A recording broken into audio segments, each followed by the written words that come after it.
All right, good afternoon, everybody. Thanks so much for joining us.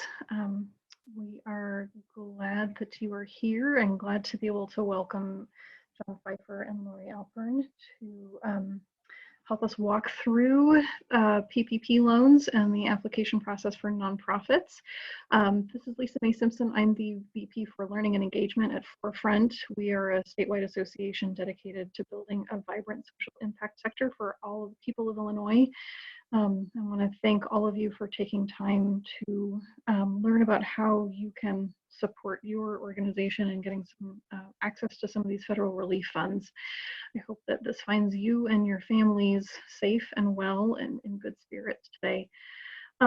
We'll kick it over to Lori and John in just a second. Just a couple of quick housekeeping notes. Everybody is on mute right now. If you'd like to raise a question, please type that into the Q&A or into the chat.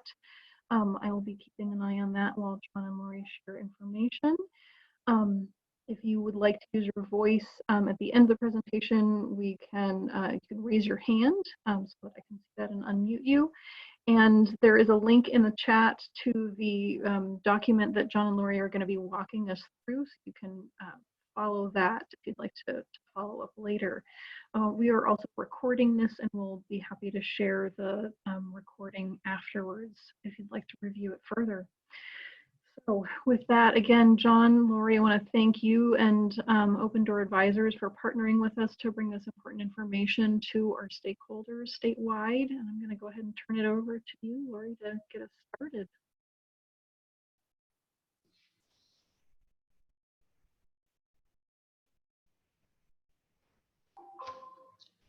Hello, and thank you so much for your kind introduction. It's wonderful to be here today at Forefront and with our Forefront members. John and I are from Open Door Advisors. We are a proud advisory member of Forefront. We're a social impact consulting firm that partners with associations, nonprofits, foundations, government, and companies to guide strategy, planning, organizational sustainability, and talent development. And we found ourselves in the midst, like everyone else, of trying to make sense of how to leverage resources from COVID-19, particularly federal resources, in communities and with organizations where it matters most. And that is the journey that we've been on for the past month, and we're eager to share the details with you and discuss your questions and help you navigate this complex web of ever-changing information. So I'm going to turn it over to my business partner, John Pfeiffer, to take it from here. John. Thank you, Lori, and thank you, Lisa, for the kind introduction. Good afternoon, everybody. We hope that you are well and that your teams are doing well at this very challenging moment. What we want to do today is have as much of a dialogue as possible. We want to share information about all of the government and private philanthropic relief funding opportunities that have been announced to date. The document that I'm sharing on my screen that I hope you can see now is available at the Open Door Advisors website. And it's also going to be, the link will be posted in the chat. That website is opendooradvisorsinc.com. This document is an ever-evolving list of all of the funding opportunities. And before we jump in, I just want to note that we produced this document in partnership with the Staines Family Foundation and with a wonderful knowledge management organization called Think Twice, LLC. Our close colleague, Gabi Fitz, has been instrumental in helping us to make sense of the ever-changing information and to present it in a way that is really easily digestible and maximally helpful to you. So with that, let me just give you a quick introduction to this guide, which applies, by the way, not only to nonprofit organizations, but also to social enterprises. So if you have a venture attached to the organization, this may apply to that venture as well. It also applies to small businesses. The information is arranged in a straightforward way. The first half of the document lists all of the government opportunities at all levels of government, including some recently announced ones that we'll talk about today. And then the second half is all the private philanthropic opportunities, and those continue to multiply. There are 18 total opportunities listed in the guide. We provide information about the name, the funder, their website, a description of the focus, the intention of the funding opportunity. Sometimes it's geographic, sometimes it's population specific. There are grants and loans. Some of the loans are forgivable. And then we provide key information to help you make your applications, including guidelines, submission instructions, and deadlines. So this information is constantly changing, so we encourage you to visit our website, look at this Google Doc frequently so that you can be sure you have the latest information. But here we are at the table of contents. I want to just kind of quickly review the government opportunities. So the most significant, obviously, is the CARES Act, which was initially a $2 trillion piece of legislation that's been supplemented with an additional $500 billion. And there is, the potential for more funding in the future. We'll talk specifically about the two most significant pieces of, for the three most significant pieces of funding opportunity for the sector: the Paycheck Protection Program, the Economic Injury Disaster Loan, which has an advance grant opportunity, and then unfortunately also pandemic unemployment assistance, which will be distributed by the Illinois Department of Economic Security beginning in mid-May through a brand new portal. We'll go into each of those in some detail. Those are probably your focus areas today. We'll also just walk through and talk about various small business resiliency and recovery funds, including a newly announced fund Mayor Lightfoot announced yesterday for very small businesses, the Micro Business Recovery Grant Program, then other efforts launched by Cook County and statewide. And then we'll review the whole array. This is a dozen philanthropic sources of funding, notably the Chicago and Illinois COVID-19 response funds. Those are working in close consultation. They're complementary. There's also a similar fund in Lake County. And then there are a whole array of specialized funds that are sometimes geographic or population specific or kind of mission specific. So we won't have time to go through every one of those today, but the information is all presented here and we continue to add to it every day. But let's spend time now, sorry, there are 14 of those private ones. Let's spend time now talking about the CARES Act. So I think everyone has heard about the economic impact payments. These are the checks or electronic transfers that are becoming to every taxpayer, every citizen rather. $1,200 per individual, $2,400 per couple, with $500 supplements per child. These have begun to roll out. If you don't file electronically with the IRS, or if they don't have your bank routing and account numbers, you can go to the IRS website and add that information now to expedite payment of the economic impact funds. What we've been focusing on at Open Door Advisors with our team, and we've been, as Lori noted, working with a number of foundations and a number of networks of providers in health and human services and economic development spaces. The big area of focus has been the Payroll Protection Program loan. And let me give you a quick sketch of that, and then we look forward to your questions. Please feel free to add your questions in the Q&A chat. Lisa will let us know when a question comes in and we'll be happy to respond, okay? So the PPP, as it's known, is available to employers with less than 500 employees. And in brief, this is a forgivable loan opportunity that provides up to 2.5 times your average monthly payroll There are a number of different ways you can select the time period for that calculation. Most organizations are using calendar year 2019 data. There is specific guidance about how to calculate your average payroll costs, and I'm going to refer now to one of many different calculation worksheets. In this case, I'm looking at one that was developed by PayPal, but all the banks have developed tools, and the guidance is fairly consistent, I'm pleased to say. But the calculation involves the following elements. So you can add up all of your payroll costs, including gross salaries, wages, and commissions. You may not include any compensation over $100,000 or any compensation to independent contractors. And the reason for that is that they can apply separately on their own. So just for employees, full-time and part-time, under $100,000.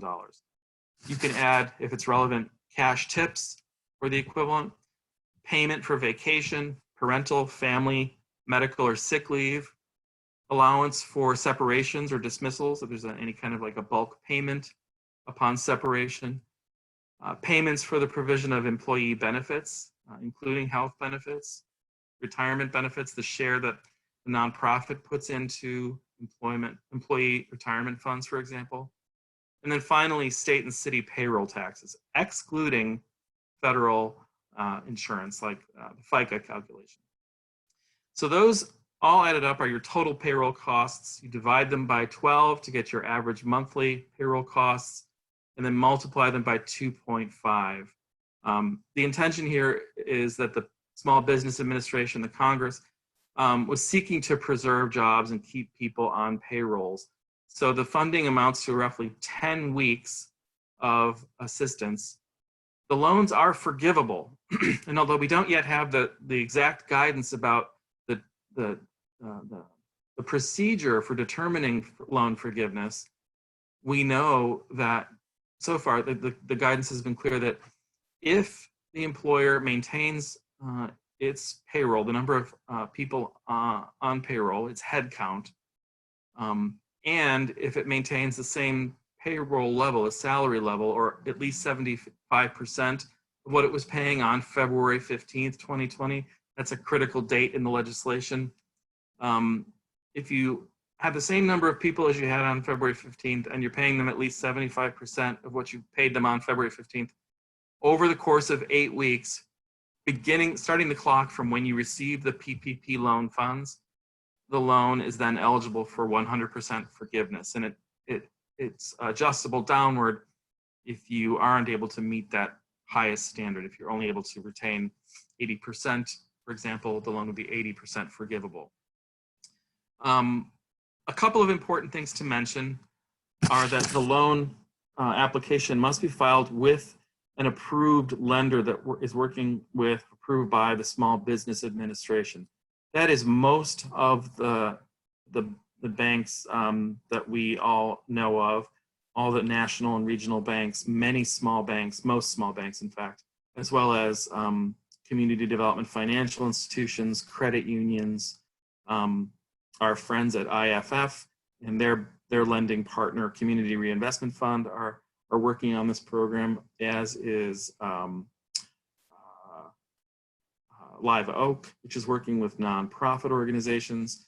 And there are a number of intermediaries, for example, that are also working on this. So applications are prepared by the nonprofit. You bring all the information to your banker, including, most importantly, your payroll documentation for the last year, and the calculation. Almost every bank has a calculation worksheet on its website, and you can easily find those, or if you leave us your email address, we'll send it to you. The bank then reviews your payroll information, forwards the application to the Small Business Administration for final approval. We are aware that many of our clients have received approvals. Some have received the funds by electronic transfer. You get an e-track number from the Small Business Administration, and funds flow in a few days. So that's a quick overview. The loans can be very substantial. They can be 6 and 7 figures if your budget, exceeds $5 million and on up. The amount can be very significant.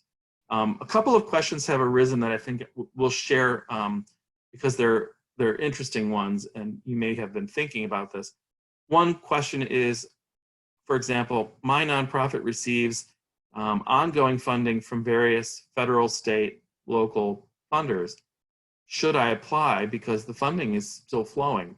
Our response is that our interpretation is yes. We don't know what the next quarter will bring in terms of economic stability. It's not absolutely certain that every funding stream will be able to be maintained. And so for that reason, out of an abundance of caution and for protective reasons, we see the PPP loan as a protective factor that will help you ensure your financial stability, ensure your ability to maintain payroll. Let me stop there though and ask Lisa if there are any questions we received about the PPP. We do not have any questions coming in yet. So just a reminder for folks, if you do have questions, the Q&A box, you'll find it down at the bottom of your screen. And we just ask that you throw those in there so we can easily keep track. I do see one coming into the chat. Mike is asking, what are the rules surrounding when your eight-week period starts? Is it only when your funds are deposited? Or can it start earlier when your organization was assigned an application number? Or can it start later? Yeah. So our understanding is that the clock starts for the forgiveness period when you receive the funds. So when the federal government has given you the means to be able to ensure that you can maintain your payroll. So that is the moment. And then it's 8 weeks from the point of funding receipt. Great, thank you. And then we had another question coming from Sandra. Is the PPP or any federal loan program for available for organizations with more than 500 employees? Yes. So let me give you a tip. There is a really terrific document that the United States Senate Committee on Small Business and Entrepreneurship has put together. It's called the Small Business Owner's Guide to the CARES Act. So if you Google the Small Business Owner's Guide to the CARES Act, you'll find it's roughly a 12-page document, but it includes descriptions of available funding for employers over 500 employees. Unfortunately, those opportunities are strictly non-forgivable loans, but they're offered at very high road, kind of low interest, beneficial terms. Unfortunately, those are not forgivable, but there are opportunities for example, a very low cost loan that you could use as a line of credit. Okay, great. So we have a couple more questions. Jeannie says that they've had mixed advice on this. If we have an endowment that pays admin, should we apply? I'm assuming that's for a PPP loan. And she further adds that our bank said that we could not, but United Way of Illinois said that they should. Any suggestions there? We have seen no guidance from the Small Business Administration on that point. Bear in mind, the legislation was drafted quickly and, put into implementation very quickly. So it was streamlined, and the intention was for it to be minimally bureaucratic, right, with minimal red tape. The legislative intent was to preserve jobs and keep Americans, employed, keep payroll flowing, keep people off the unemployment roll. So the Small Business Administration has issued an interim final rule and some FAQ documents, frequently asked question documents, but I have not seen any particular guidance about that question. As I understand it, funding streams are not really a factor in this equation.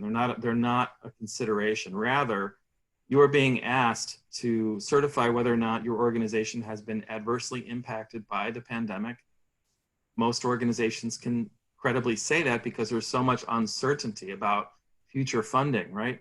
We can't say when we can resume doing special events, when when the market will be ready for our next direct mail appeal, for example. So there's all kinds of uncertainty.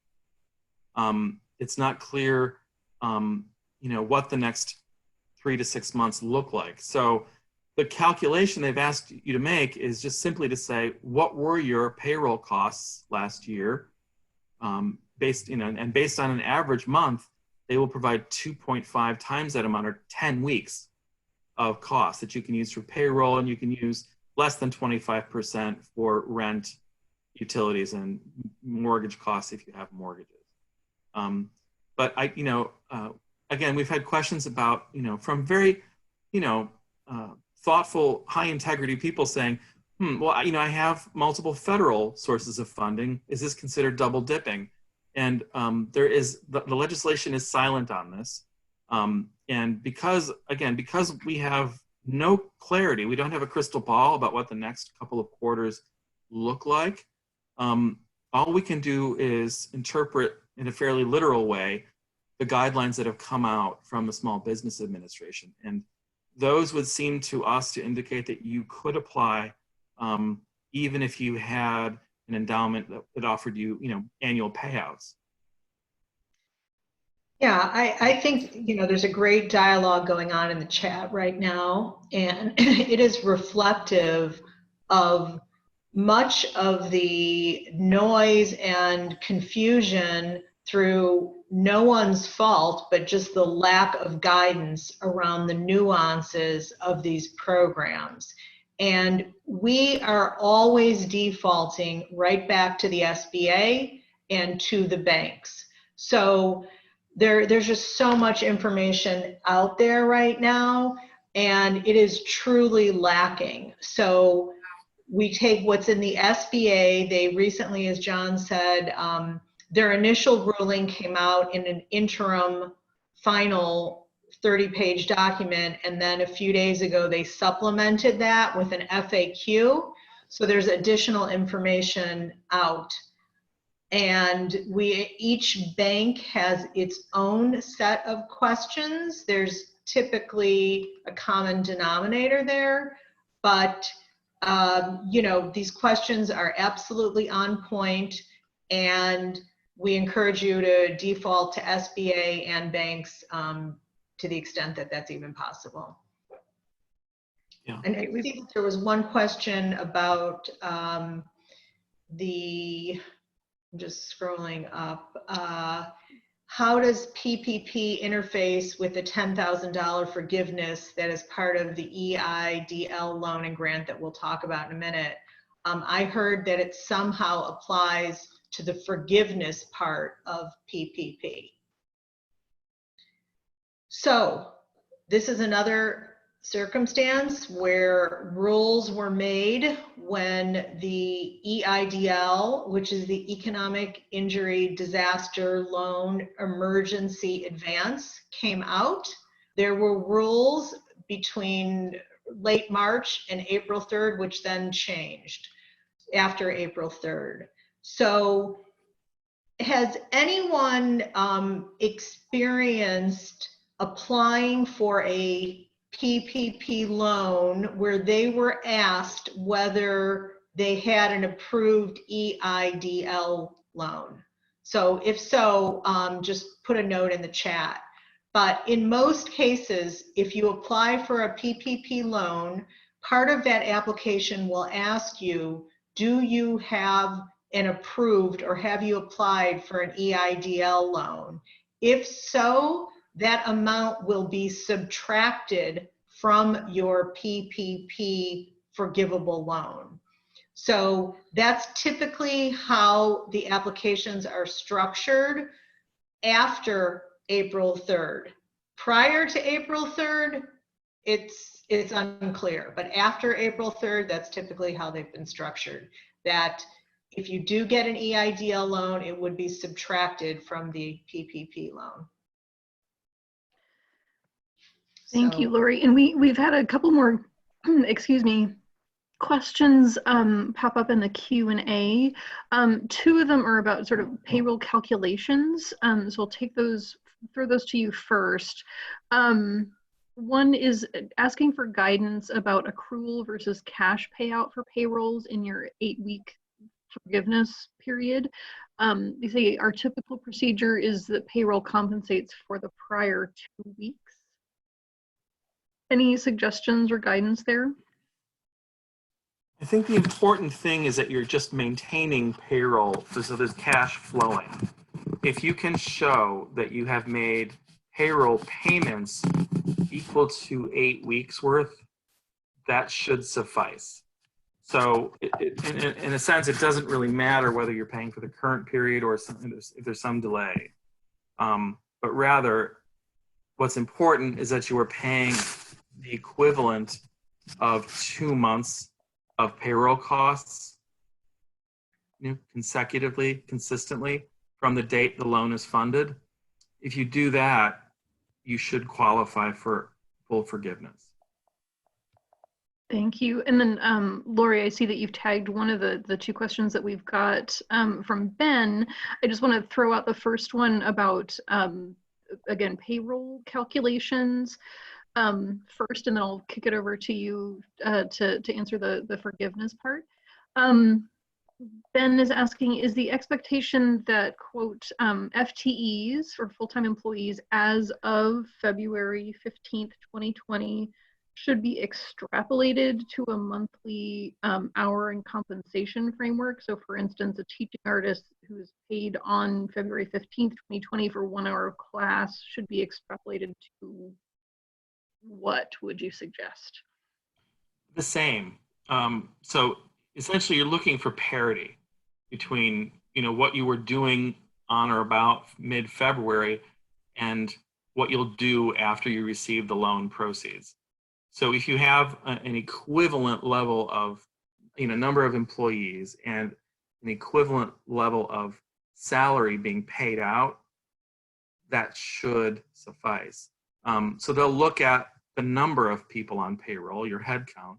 They'll look at the total dollars being paid out, and those should be at least 75% or more of what you were paying out in February. And what if there's some small variation? Obviously you may have some turnover. There may be some new additions to the team. That's all fine. The point is that you are achieving parity or better than parity.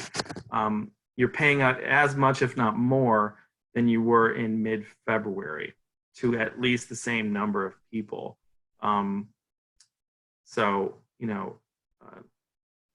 The legislation, I think it's important, to go back to the legislative intent, which was to keep everybody on payroll. So if you think about that, let that kind of general intent guide your thinking. Thanks. And Lori, do you want to take Ben's other question? Sure. We received, Ben, thanks for the question. You're asking, you received guidance that part of the 25% forgiveness may be able to consider interest payments on debt incurred prior to 2/15/2020, not only mortgage or rent, but credit card debt. Any way to verify that? And I was leaning over, looking at my other computer, trying to get the SBA citation. Interest is included. Prior to 2/15/20, I was just trying to look for that. But we do know that interest typically is included in the 25% forgiveness. I just have to check on whether the prior to 2/15/2020 is in fact acceptable. Laura, you mean mortgage interest? No. Consider interest payments on debt incurred, not only mortgage and rent, but credit card debt. Good. Just wanted to clarify. Yeah, credit card debt. So I'll be looking over for that while you take the next question. Okay. And we did have one comment in the Q&A. Someone suggested that the mortgage, if in question, has to have been signed prior to February 15th, 2020. Yeah. Is that correct? That would be my guess, because this is specifically around pandemic, which, theoretically, according to the SBA, started in mid-February. So that would be my guess as well. Yeah, I would agree with that. All of this kind of hinges on what you had in place in mid-February. Okay. And one more question on that.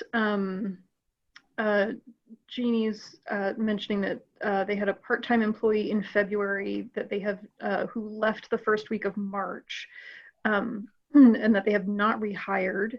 And it is a one-person office. How do they get around that, or how do they address that in a PPP loan? Yeah, so one option would be to hire somebody on a provisional basis, for a period of 8 weeks, and give somebody, you may have a need for a temporary position. You could offer someone employment for at least those 8 weeks or longer, and that would allow you to, achieve 100% loan forgiveness. Okay. We did have one more comment in the Q&A suggesting that interest that is forgiven is that's incurred during that 8-week period that you're referring to. Does that sound correct, Joan and Lori? No, so the calculation period again is looking at average cost from the prior year, or you pick the 12-month period, but let's say it's 2019. So it would have been what you were paying on average in an average month last year. So that's the basis for the calculation. You can use it for costs that you are incurring from the moment the loan is funded for the next 8 weeks. So yeah, if you have credit card debt or mortgage interest expenses during that 8 weeks, those are eligible expenses up to 25% of the loan. 75% minimum has to be used for payroll related costs. Okay. Let me share. I want to give just a couple of overarching statistics, and then we want to shift gears and talk about the economic injury disaster loan. And then we'll be happy to take questions as they come in, irrespective of what they're focused on. But just a couple of points. The Small Business Administration released a couple of reports over the last week talking about the first wave of activity. So for the PPP, in the first wave of activity through April 16th, more than $15.5 billion was awarded in forgivable PPP loans to Illinois employers under 500 people. So it's a very significant amount that came to Illinois. Likewise, the Economic Injury Disaster Loan, the Emergency Advance Program, awarded 176, just shy of $176 million to Illinois organizations of the same kind of small, under 500 employee category. The funding, process continued after those dates, and we just, as you know, received supplemental funding from the last piece of legislation that followed up on and supplemented the CARES Act. An additional, it was initially $359 billion for PPP, topped off with another $310 billion, and the EIDL received another $10 billion as well. So why don't we focus on the EIDL for a few minutes, though, and give you some detail, and then we can go back to questions. And I'll turn it over to Lori. So, and feel free to put in the chat whether you have applied for the EIDL or not. As of, a few minutes before our call, it has not yet been reopened. So money has been appropriated, but unlike the Paycheck Protection Program, which essentially opened up Monday, the EIDL has not opened up. And the premise behind the EIDL is that it provides an emergency advance up to $10,000 based on a maximum of 10 employees. Even if you have, additional employees, you will only get $1,000 per employee up to $10,000. This does not have to be repaid. The application is directly on the SBA website, and we're checking it multiple times a day, as I'm sure many of you are as well, to see when it's going to reopen, but we just don't have any additional insights on that reopen date or time.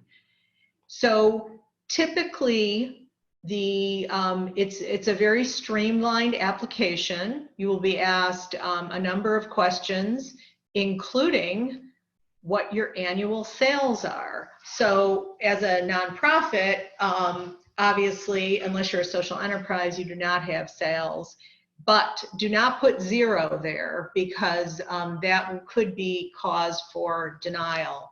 John, do you have any particular insights on that question for nonprofits? The EIDL, how to answer that? What is your sales income? Yeah, just interpret that, I think, as your annual income or your revenue. Annual income or revenue. And then right after that, there's a question, what is your cost of goods sold? Which also is not, typically a question that would be asked of a nonprofit. So sometimes organizations are putting down expenses, other times they're putting down 0. We haven't seen, whatever you choose to do, we haven't seen that as a factor for denial. But the 2 factors that we have seen for denial, again, and these are just our observations, are putting down 0 employees. So if you're an all volunteer organization and you have no paid employees, you are unlikely to get approved for this loan. So 0 employees and 0 sales revenue, we have seen organizations and small businesses get denied as a result. I see that there's a question on the chat. We give away 100% of what we raise. What is advice on that? It's not about what you're giving away, it's about how many employees you have. So if you have 1 employee or up to 500 employees, you are eligible to apply for this. And you're still taking in money.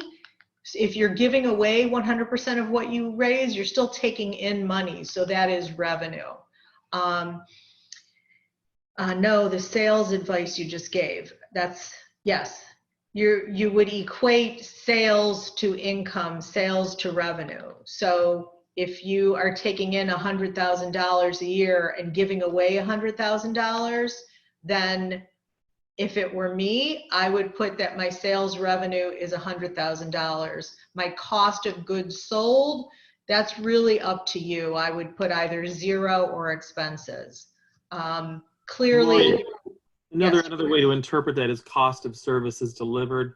Many profit organizations are in the service delivery kind of category or policy advocacy. So it's the cost of delivering on your mission. So think of it as all of your expenses.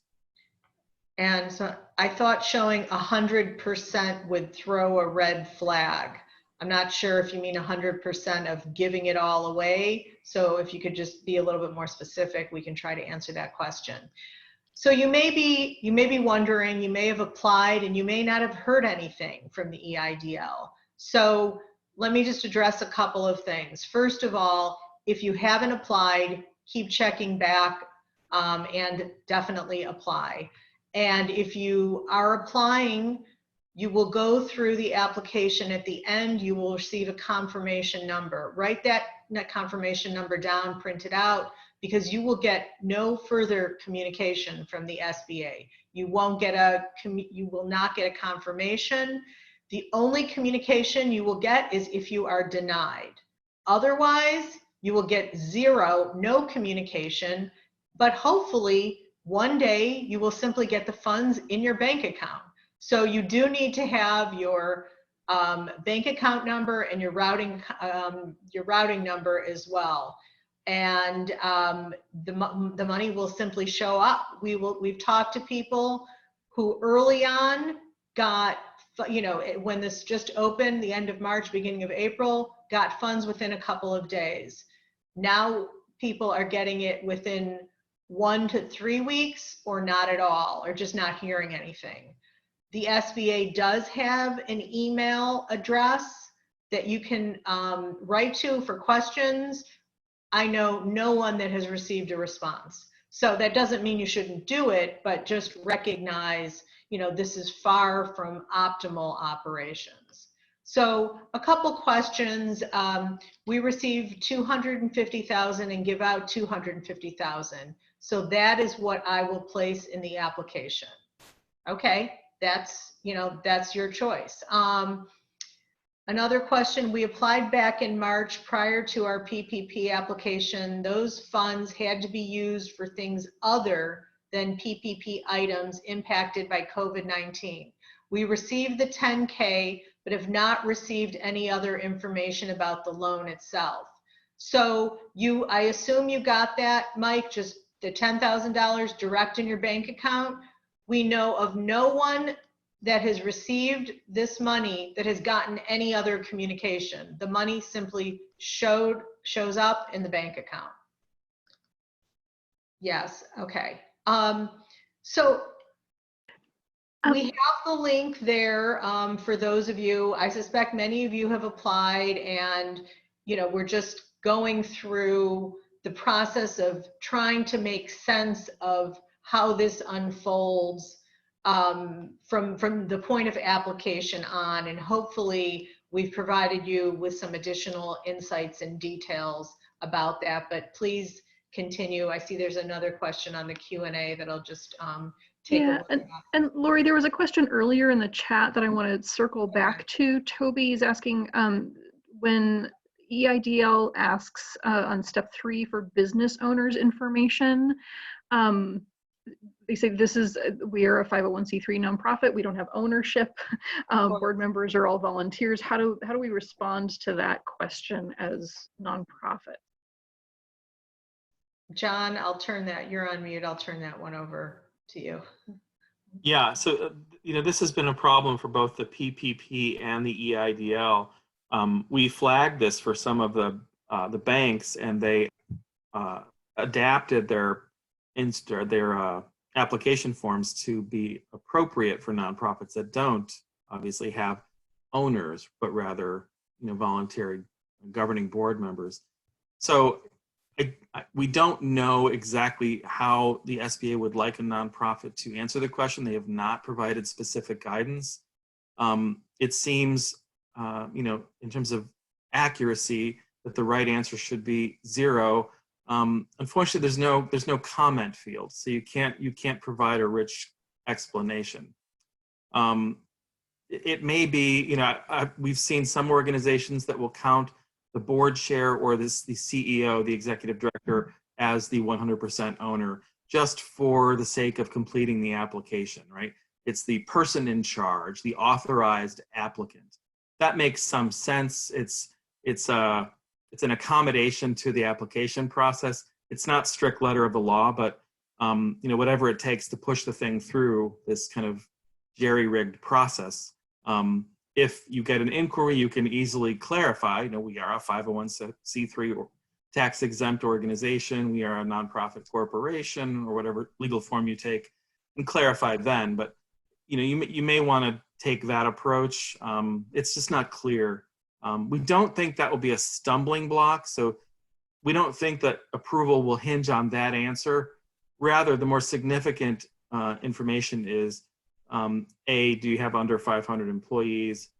B, do you have at least 10 employees for which you can claim up to $1,000 in advance for each, $1,000 per employee up to $10,000? And can you certify that you have been negatively impacted by the pandemic? Yeah. Does that sound? Yeah. reasonable? And there is an anonymous attendee who states, we left owner section blank. We did receive the 10K. So that's great news. We also heard from Katina, who applied and received the advance with no further communication from SBA. So that really is the typical way this is working. And in addition, however you spend that money, just have a paper trail handy should it be needed down the road, because these rules seem to be changing on a regular basis. And try not to duplicate expenditures And you know, with the PPP, if you're getting the PPP, kind of keep those separate, the expenditures. Okay. If there are no other questions, what we can do is just kind of look over the remaining opportunities. We won't go into them in quite as much detail because there's just simply too many and not enough time. We have about 15 minutes left, but we'll note them and feel free to, you know, put your questions up. So there is an employee retention payroll tax credit of up to $5,000 for each employee when certain conditions are met. That was in the CARES Act. That's something you can look at as you're considering your tax filing for next year. And that mostly applies to small businesses that actually have a federal tax burden. Tax breaks for givers. So there was expanded charitable giving incentive, maximum reduction of $300 for charitable contributions for taxpayers that do not itemize. So this is an opportunity, you know, something to flag for your supporters in your appeals. Your team should be aware of this. There's also an expansion of the limit for tax deductible contributions from corporations from 10% to 25% of their taxable income. And we've seen some extraordinary examples of local corporations leaning in mightily with philanthropy. So, you know, this is also something to look for in the philanthropic marketplace. Let us move next to opportunities outside the federal government. So let's review the city, county, and state opportunities quickly. And then we'll move on to philanthropic private opportunities. So the city of Chicago has announced a number of opportunities. One is the Small Business Resiliency Fund. This makes loans, loans of up to $50,000 to smaller businesses that have suffered at least a 25% reduction in revenue as a result of the pandemic. And it restricts eligible applicants to those with under 50 employees and gross revenues under 3 million last year. So it's intended to be a small business emergency fund. And that's being overseen by our friend Commissioner Rosa Escareno at the City Department of Consumer Affairs and Business Protection. Business Affairs and Consumer Protection, thank you. Another recently announced municipal program is the Micro Business Recovery Grant Program, which was done in conjunction between the city, the Chicago Community Trust, and I think other donors, which will make available grants of up to $5,000 to up to 1,000 businesses with 4 or fewer employees, specifically in low to moderate income areas of the city that have been severely impacted by the pandemic. So that's a fairly straightforward grant opportunity for small, very small businesses in certain areas of the city. Again, with equity being an overriding kind of focus in this fund. Next, and I'm sorry I'm scrolling so fast. I hope I don't make anybody dizzy. Cook County has a community recovery fund, which will make one-time zero interest loans of up to $20,000 for small businesses and $10,000 for independent contractors in suburban Cook. This fund is going to be administered by our friends at Chicago Community Loan Fund, Calvin Holmes, and this is meant to be a supplement to the relief efforts in the city of Chicago. So this is focused on suburban Cook. Illinois has a small business emergency loan fund, and you may have read that the state treasurer added another $250 million to this pool of funding, so it's now $500 million. These will offer low interest loans of up to $50,000, again, to small employers, 50 or fewer workers, budgets under 3 million, revenue under 3 million. There's a similar program for downstate small businesses, a stabilization program managed by the Department of Commerce and Economic Opportunity, which $20 million CDBG, or Community Development Block Grant pool of funding for businesses under 50 employees. And the website is there. So those are all the governmental, the public sector opportunities. I'm going to pass it over to Lori now for a review of the first set of philanthropic opportunities. And these, again, continue to grow, be announced as new opportunities become available. Lori? Oh, I think you're on mute, Lori, sorry. Thanks, John. Just a couple follow-up points. Thanks to Brian, who mentions that many of their national partners have stated that back to the EIDL, they left that owner question blank. Appreciate that. And then I just posted, we have, even through this webinar, incoming information about all of these programs. We have a memo that some of you may have seen from the Woods Fund advising nonprofits to reach out to IFF, who is processing loans, the PPP loans for nonprofits quickly.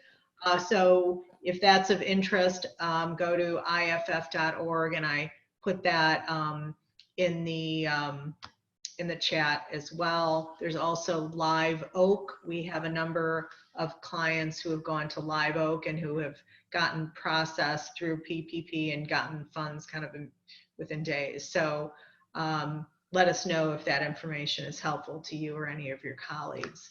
On the philanthropic sources, again, you may be well aware of these, so we will just do kind of a quick highlight, and then feel free to post any questions to the chat or the Q&A. This is a wonderful, supportive community, and we should be able to get as many answers as we can. So the Chicago Community COVID-19 Response Fund, which is the unified fund of the Chicago Community Trust and United Way of Metro Chicago. There may be some of you that have received funds for that, and they are, what is different is that it's very much kind of a rapid response. They currently do not have an open application, as you may well know, but if you're interested in applying, kind of download the guidelines and kind of stay in touch, reach out to the folks at this site and see when they will be reopening again. As we know, they're in a fundraising mode and aggregating resources from a number of philanthropic sources. And actually, Lori, breaking news, there is now an invitation. We have to update this. Okay. So they were initially making grants only by invitation. There is now an opportunity to put an application in. So if you Google Chicago Community COVID-19 Response Fund, you will find the link to that application. Okay, yeah, and I think we can. Yeah, it's right there as well. So thank you very much. Yeah.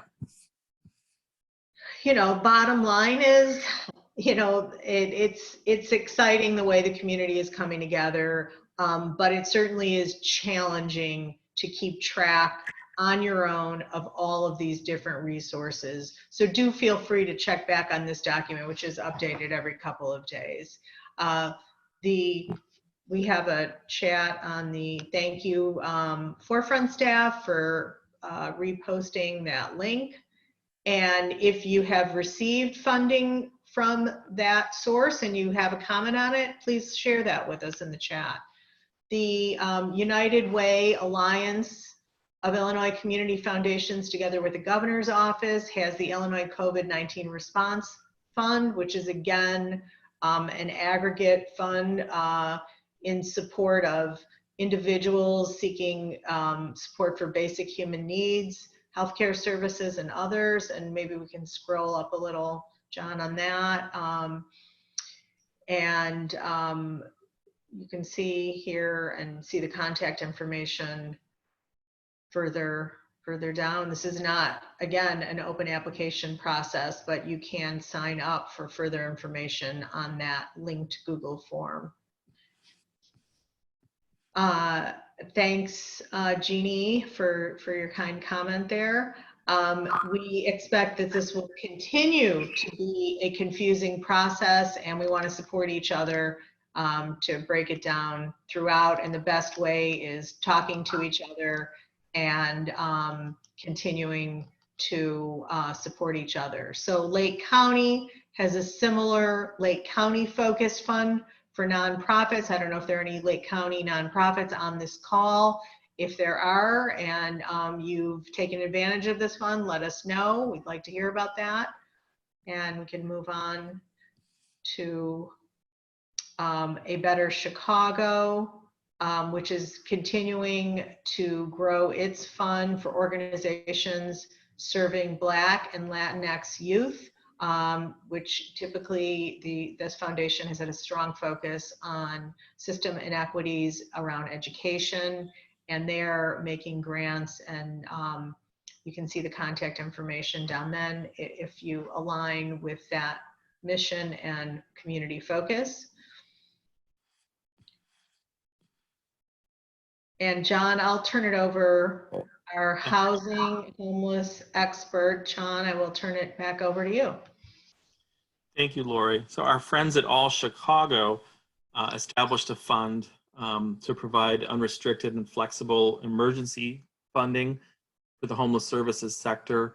An initial round of funding was made. I believe that fundraising is ongoing. So, you know, typically these funds will start, stop as funding is raised. They'll be just, you know, they'll disperse and then continue. So please check back regularly to make sure of the current situation. You have the link there. But you can see that a whole array of types of programs ranging from emergency shelter all the way through transitional housing and safe havens are eligible to apply. And then, you know, there are a number of others. The Red Backpack Fund focuses on women entrepreneurs, grants of $5,000. A journalism fund set up by the Robert R. McCormick Foundation, grants for 6 months up to $10,000 for both for-profit and nonprofit media organizations, under $2 million. Forgive my scrolling. There's an Arts for Illinois Relief Fund being managed by 3 Arts that will issue $1,500 unrestricted one-time grants to as many eligible artists as possible up to their funding, fundraising total to support artists in this difficult time. Verizon has a small business recovery fund with an initial $2.5 million investment. And this can be used by small businesses for rent, utilities, payroll, other costs. LISC is using these funds to make grants of $10,000. And it notes that funds applications for round 2 are now closed. The next round will open on May 14th. Hispanics in Philanthropy has a rapid response migration fund. The focus is on frontline immigrant serving organizations. They will make mini grants to help bring frontline immigration services organizations resources. So check at this email address to find more information. The Illinois Council on Developmental Disabilities is a relief fund that is accepting applications for demonstration projects to fill gaps in services for people with developmental disabilities and their families that are impacted by the pandemic.